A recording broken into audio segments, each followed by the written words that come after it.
quoi idée de non? Jacques Ndejnekazon, Jacques Newashish, à Dekmekedinu, Neruizio, Jojo, Negawi, Riandada, Notawi. Pourquoi ma mère? Pourquoi mon père? Sinon, je ne serais pas ici. Hein? Déjà, je ne serais pas en train de faire ce que je fais. Ça veut dire à travers des expressions artistiques, soit installation, peinture, chant et conte. Je ne serais pas ici sans Negawi et sans Notawi. Puis, j'ai pas d'études, j'ai pas de maîtrise, j'ai pas de doctorat. Mais souvent, je me fais une réflexion où j'en suis et comment je suis venu à faire ce que je fais. Et quand j'y pense, c'est beaucoup ma mère qui m'a influencé sur certaines choses, ce que je fais, ce que je dis, ce que je suis. Et bien sûr, mon père aussi, parce que quand je les ai côtoyés en petit jusqu'à maintenant, mais malheureusement, ma mère n'est plus, mais je sais qu'il vit en moi. Et je vous conte un peu pourquoi je suis influencé par ma mère, parce que c'est elle qui m'a porté dans son ventre. C'est elle qui m'a chéri. C'est elle qui m'a transmis cette douceur, cette je dirais toute son histoire. C'est grâce à ma mère Negawi que je connais mon histoire. Oui, mon père était présent, mais souvent il était absent parce qu'il était parti à la chasse. Alors j'étais plus souvent avec ma mère. Alors ma mère m'a transmis beaucoup de choses de notre histoire, de son histoire, de sa jeunesse, de son adolescence jusqu'à temps qu'il me porte et me donne naissance. Il m'a tout décrit, même ma naissance. Et aussi le lieu où elle est née, dans le territoire, dans la forêt, je suis allé. C'est un lieu pour moi sacré, de paix. Et quand je vais à cet endroit-là, c'est apaisant. Je ressens toute la douceur de Negawi. Et la façon qu'il me raconte sa vie et ma vie, et bien sûr aussi mes ancêtres, ça vient de Negawi. Parce qu'elle a eu un héritage des symboles, comment faire ses mocassins. Les motifs qu'il faisait dans les mocassins ou dans les paniers, je l'ai vu faire et je l'ai même fait avec. Alors, c'est les premiers gestes que j'ai passé beaucoup de temps avec Negawi. Alors aujourd'hui, je le sais que je reprends ces gestes-là dans ce que je fais. Puis aussi dans l'amour, dans la tendresse aussi, de le partager aux autres. Parce que c'est ça qu'elle faisait. Elle faisait des mocassins pour nous ou pour mes frères, sœurs, pour mon père. Et bien sûr, il nous expliquait les symboles. S'il y avait des symboles dans les habits, dans les mocassins ou sur les paniers.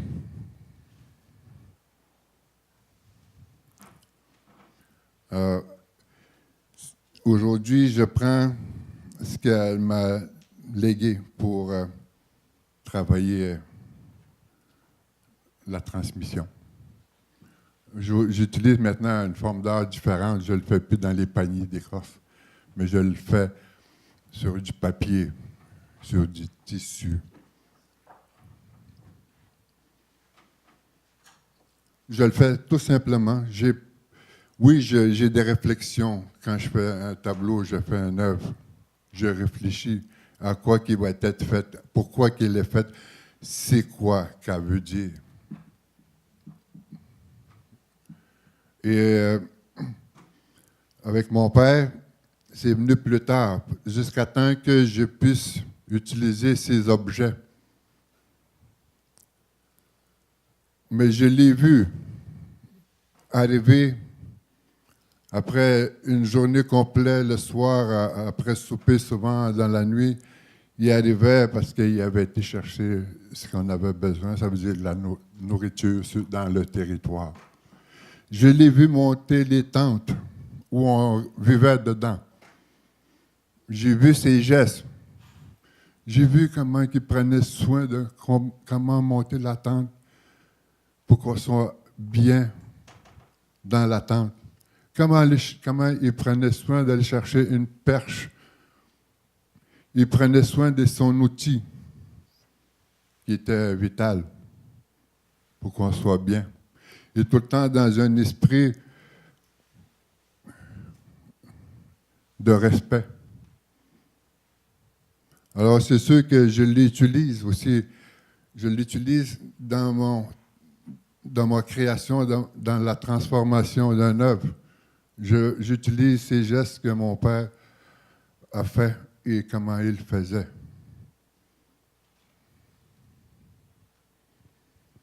La dernière œuvre que j'ai faite il était au musée de Joliette. Ça s'appelle, je crois, Thème. C'est l'entrée d'une tente. Les perches qui viennent du territoire pour faire mon installation. Maintenant, aujourd'hui, on appelle ça une installation, une œuvre. Mais j'ai utilisé les techniques de Negawi et de Notawi. Quand je suis allé chercher ces perches-là dans le territoire, il était environ 4 heures, fin janvier. Ça veut dire que le soleil est en train de se coucher. J'étais en auto et je suis arrêté sur un côté du chemin et j'ai regardé s'il y avait des arbres où je pouvais aller chercher des perches, comme mon père le faisait. Et bien sûr, je l'ai fait aussi. J'ai monté les tentes. Mais celui-là, c'était un temps spécial. Ça allait devenir une installation dans un musée. Alors, quand je suis rentré dans la neige, pas de raquette. Je suis allé avec confiance, je suis allé avec assurance. Je ne sentais même pas le froid. Je sentais seulement les esprits de mes ancêtres qui étaient avec moi. Et bien sûr, j'avais ma hache qui était bien aiguisée, comme mon père le faisait. Et j'ai comme choisi les meilleures perches pour que je puisse monter le devant de la tente. Je crois que comme pour monter une tente. Pour que ça soit bien, ça prend des perches secs, qui soient solides. Puis je me sentais tellement bien que j'étais conscient. Et ça coûte de hache. Chaque fois que j'abattais un arbre mort, pour lui donner un autre sens, pour qu'il devienne encore utile pour moi, pour l'homme, de ma création. Alors, j'ai choisi, il faisait noir, mais je pouvais voir les étoiles. je pouvais voir si la perche était droite ou bien courbée. Alors, je tiens pour vous dire comment je me sens quand je fais une installation ou même quand je fais une performance. Je ne pourrais pas le faire si je ne serais pas bien. Et je sais que j'ai quand même une confiance qui s'est installée à chaque fois que je fais quelque chose. C'est peut-être les esprits qui me guident. C'est peut-être les esprits de mes ancêtres qui me guident à faire ces choses-là parce que je ne les fais pas pour rien, parce que je veux qu'elle parle. Je veux qu'il raconte quelque chose. Et souvent, pour moi, j'ai des réflexions qui viennent pendant que je récupère des matériaux ou pendant que je vais faire une installation ou après, même après. Souvent, l'œuvre, tu as un concept, tu as une idée, mais elle te dit, elle te guide après aussi. Parce que tu n'as pas eu le temps de faire une réflexion approfondie de ce que tu es en train de faire. Alors, pour les perches, j'ai eu le sentiment que où je les ai récupérés, je sentais les ancêtres qui étaient avec moi. Alors, je me sentais très bien. Même s'il faisait fret, moins 25, j'étais tellement bien dans cette forêt-là, je ne sentais pas le froid. Et je les ai récupérés, je les ai amenés après ça près de la cabane où j'habite, un chalet. Alors, après ça, je les ai mis sur le train. Et en attendant le train, j'ai continué à travailler sur les perches, tout simplement. Je sais que souvent que le train est en retard, mais je me suis mis à côté du chemin de fer pour attendre de prendre le train avec mes perches. Et je savais qu'il y avait encore de l'ouvrage à faire.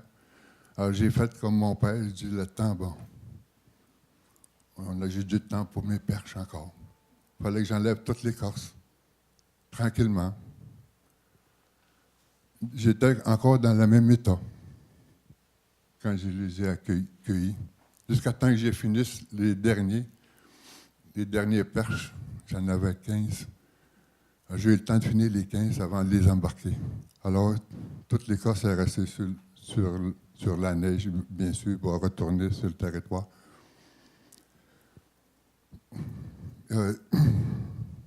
Je prends conscience beaucoup quand je prends la matière dans le territoire.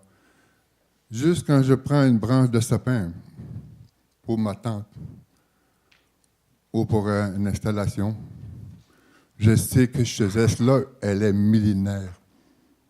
C'est des gestes qu'on a fait, ça fait des milliers d'années qu'on fait ces gestes-là. Et on le fait encore. Je prends conscience parce que je prends conscience aussi que ma mère et les femmes, je les ai vues faire quand j'étais jeune. Je le vois encore faire aujourd'hui. Puis j'essaie de transmettre ces choses-là aux jeunes aussi. Quand ces gestes-là le font, soit pour aller chercher des perches ou pour juste le sapinage, c'est des gestes qui sont importants. Et mon installation pour la tente, qui est faite de coton, alors j'ai demandé à une femme. Ma mère n'est plus. Alors je suis allé voir une femme et j'ai demandé, j'aimerais avoir ça. C'est pas une tente, je veux juste la porte. J'explique le pourquoi de la porte. Que c'était une porte où on peut rentrer, où on peut rentrer de l'autre côté. Il n'y a pas de sens. C'est juste que j'explique à la femme que celui qui traverse cette tente-là, cette porte-là, il est dans son univers à chaque personne qu'il traverse. Alors la femme, bien sûr, elle était fière et contente et elle a accepté de le faire. Alors c'est pour ça que je trouvais intéressant. Alors je demande souvent quand je fais quelque chose, je demande souvent à soit un homme ou à une femme, parce qu'ils le font d'une façon, on le fait d'une façon différente, et chacun le fait aussi. La femme s'occupe de la tente, l'homme s'occupe d'aller chez les pêches. Alors c'est dans cette vision-là tout le temps que je travaille, même pour d'autres installations. Je pourrais vous parler des œuvres aussi, des dessins que je fais. Il y a toujours une recherche et comment le faire, etc. Mais je trouvais important de vous parler de Negawi et de Notawi. Oui, je commence à utiliser la technologie. Ça, à qui je le demande. C'est nouveau pour moi. Mais je trouve que pour moi, le plus important, c'est de continuer à faire ce que j'ai appris de mon père et de ma mère, Negawi, Notawi. Parce que Negawi, quand on est en canot, c'est un beau objet déjà, un canot. Hein? C'est un chef-d'œuvre que nos ancêtres nous ont légué. Mais son histoire, déjà, que la femme est en avant, on dit Néganik, Negawi, Néganik qui est assis en avant. C'est elle qui nous dirige vers l'avenir. C'est elle qui voit où est-ce qu'il y a des obstacles en avant. Le bébé est devant pour justement être guidé par la maman. Et nous, les enfants, souvent, on est au milieu. On est porté par une création de l'homme et de la femme. Alors, le canot, souvent, est travaillé en paire. La femme travaille et l'homme aussi travaille sur le canot. Et Notawi, qui est en arrière, ou Dananik, Notawi, lui est en arrière pour justement aider à avancer le canot, pour lui donner l'énergie, pour qu'on puisse aller tous ensemble vers une direction. Alors moi, je m'inspire de tout ça quand je fais quelque chose, quand je travaille, mettons, une installation, une performance. C'est déjà... Ah, ça passe vite, hein, j'avais tellement de choses à vous conter. En tout cas, moi, je vous remercie de m'avoir écouté, puis j'ai des émotions à chaque fois quand je pense à un Negawi, à ma mère, puis mon père aussi. Alors, c'est grâce à eux que je suis là devant vous et que je peux transmettre à travers ce que je fais des connaissances, mais aussi la morale, etc. Voilà. Miigwech.